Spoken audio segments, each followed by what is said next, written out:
Yo, what's poppin', ladies and gentlemen? Welcome back to the channel. Today we'll be doing a news roundup for Liverpool.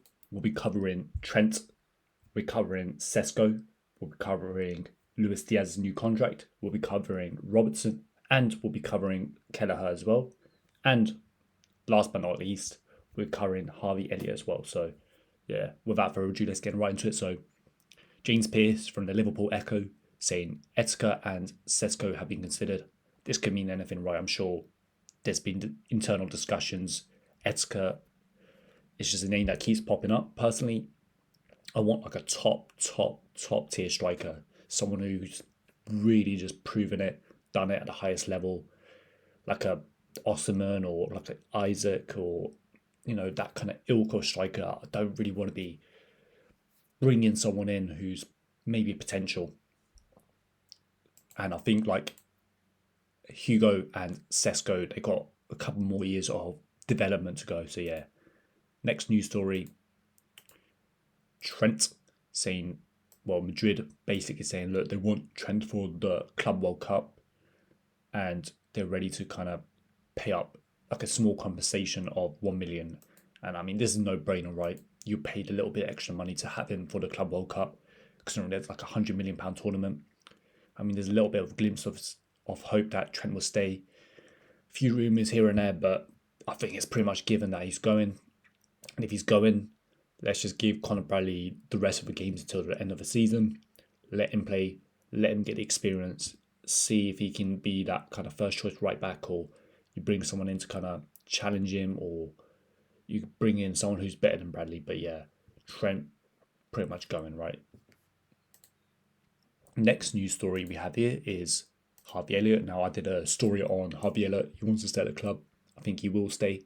But James Pearce is basically saying, look, if he does decide to leave, there will be a lot of offers for him. And, there's no shortage of interest. And I can see why, right? He's like a young player, 21. He's versatile. He's talented. He's skilled. He hits that kind of homegrown status of player. So there's a lot of things to like with Harvey Elliott.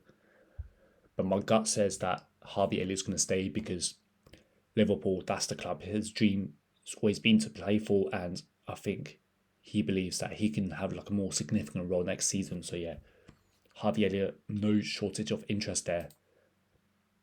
Next news story is Andy Robertson. Andy Robertson's, asking for a new contract. He's saying, look, I hope the Cubs fans make a more vocal kind of interest for me to sign a new contract. And personally, obviously, Andy Robertson, that's a club legend, right? What he's done for the club is it's just legendary status, and the impacts he's had. But this is not the same player anymore. He's on big money right at last. I think he's on like 160 grand a week. I mean, if you give him a new contract, he's not going to go from 160 to like maybe like 60, 50 grand. If he's willing to be like a backup left back, I think his legs are gone. I think he's not able to kind of read the game as well as he used to. I think like his body's not moving away the same way his like game IQ's reading it. I do think he's a declining player. Like that Klopp era, tons of running, tons of heavy pressing. That's just going to take a toll on your body, even if you're a professional footballer. And even with the likes of Fabinho, right, they just randomly fell off a cliff. Their legs are gone. And I think Robertson's kind of in the same category. Like I don't mind keeping him for that extra 1 year. Club legend. He's good in the dressing room, but giving him like a new like long-term deal, big money, like, it just doesn't really make sense, right? So I think Liverpool are going to bring the new left back in the summer, which makes perfect sense, right? That's an area that needs strengthening. And I'd be more than happy to keep Robbo for another year if he's willing to play that backup role, play that leadership role. But maybe if he plays well next year and he puts in a solid performance, solid year, and he's willing to take a pay cut, then maybe you keep him. But giving him big money, it just doesn't make sense, right?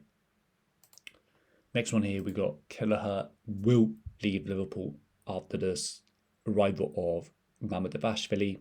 That's coming from the Athletic, which is a very, very kind of reliable source. Now, this one's a little bit interesting to me because Alisson's going to be number one choice goalkeeper, right?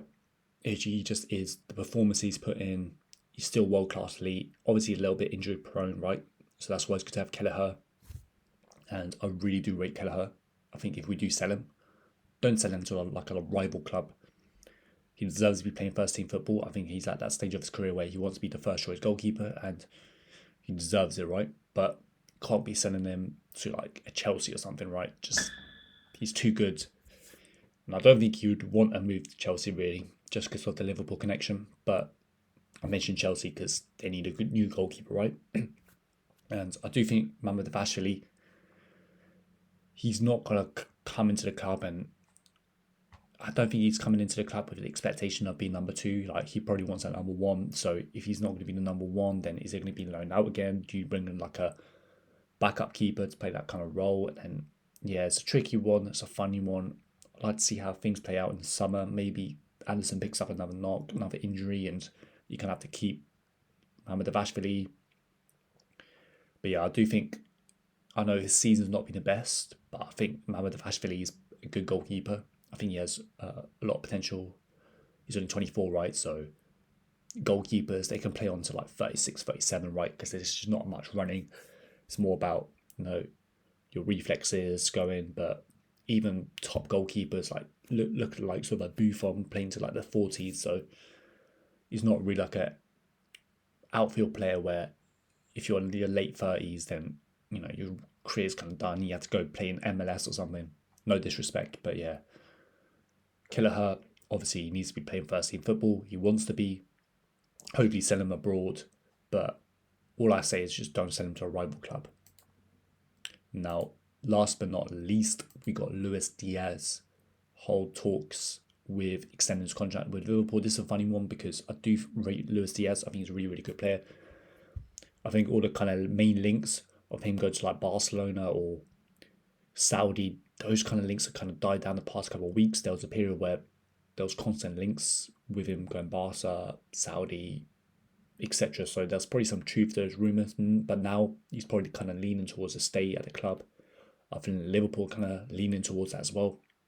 Now, I don't mean this as disrespecting, but he's not quite Sadio Mane. I think he's a really, really good kind of player, but he brings a different kind of style to Sadio Mane, and I think Sadio Mane is probably one of the best players I've ever seen play for Liverpool, and replacing him is just a difficult challenge. I think the only player I can think of was Kelleher to PSG. Like, if Liverpool got in on him, then that kind of made sense. But when you look at around the world, left wingers, left inside forwards, I mean, there's not many better players than Luis Diaz or Cody Gakpo. So maybe you don't even extend his contract. You just let him, stay on for another year, 2 years. I think there's 2 years left on his deal. And you just run it down and maybe even let him go on a free. And maybe by then there's like a new left wing and new left forward that could come in, take the realm. But I mean, I get it from the club's perspective because there's not many other top left forwards that you can kind of bring in. And if you do bring them in, they're going to cost a fortune, right? So having them stay for another couple of seasons makes sense, but you kind of worry you give him a big long-term contract, big money, and his legs kind of go, right? That's a concern. But yeah, keeping Diaz for at least another season makes sense unless there's like a big glaring market opportunity. And I think Diaz is a top player. I definitely think he's one of the best forwards in the world. So yeah. Anyways, super duper appreciate everyone tuning in. Make sure to comment, share, like, sub, all that cliche stuff, and I'll catch you in the next one.